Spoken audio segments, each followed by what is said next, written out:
What's good and what's mobbing, man? Good morning, man. I want to thank y'all for every day tuning in with me first thing in the morning, looking at my worst and just tapping in with God with me, man. You guys have definitely encouraged me. For those of you that's been on this journey, it's been almost a year that I've been waking up in the morning, really tapping into my Bible, digging in and seeing how the Lord is speaking to me and the way that he's working in my life. And I'm not going to lie, I've been waking up and talking to God or spending time with him for quite some time, but to actually wake up in the morning and formulate something that I think will benefit people, benefit myself, and attach a video, it's been tough because there's times I'm running late. There's times I don't feel like it. There's times, when the devil be on your shoulder and just want you to shirk your duties, you know what I mean? But I'm just glad that, you guys have rode with me through this.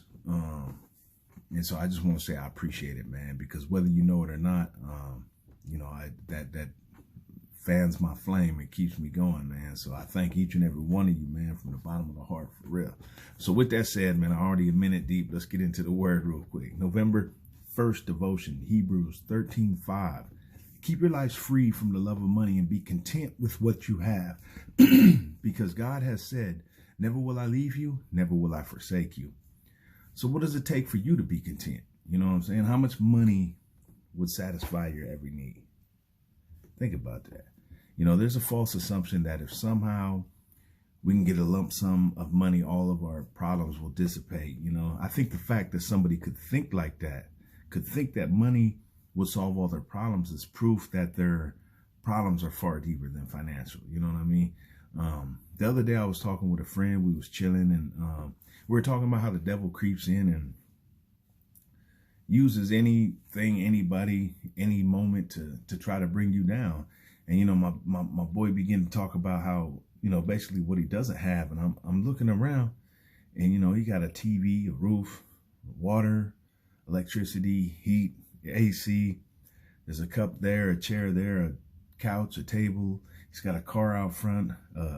You know what I'm saying? I mean, need I go on?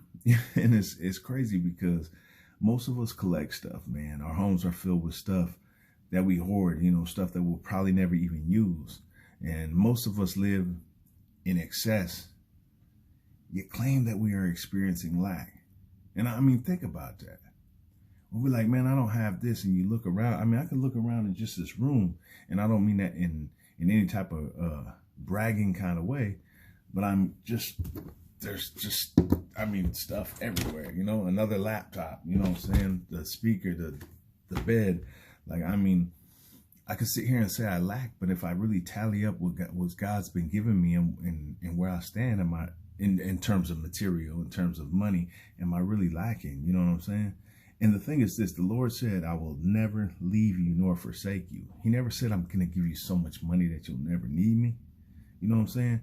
We try to, sometimes we put money over God, and we put money like it's the end all to all of our problems, man. But, you can stack up all the bread you want. And if you ain't got God, you're just going to die rich. But your death is going to be horrendous. Your eternal, place is going to be horrendous, man. He's always desired for us to lean on him, to lean on him for our sustenance. And too often we swim in a pool of discontent, rather than be grateful for what we do have. And that's crazy. Like, we'll have a bunch of stuff good for us, but we'll pick out the one thing that we don't have.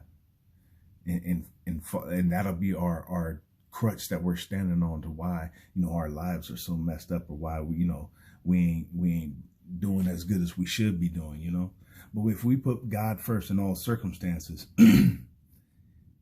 if we put him in all circumstances, man, he will sustain us. He has proven it. He has done it time and again, and if he's not in our equation, the numbers will always be wrong.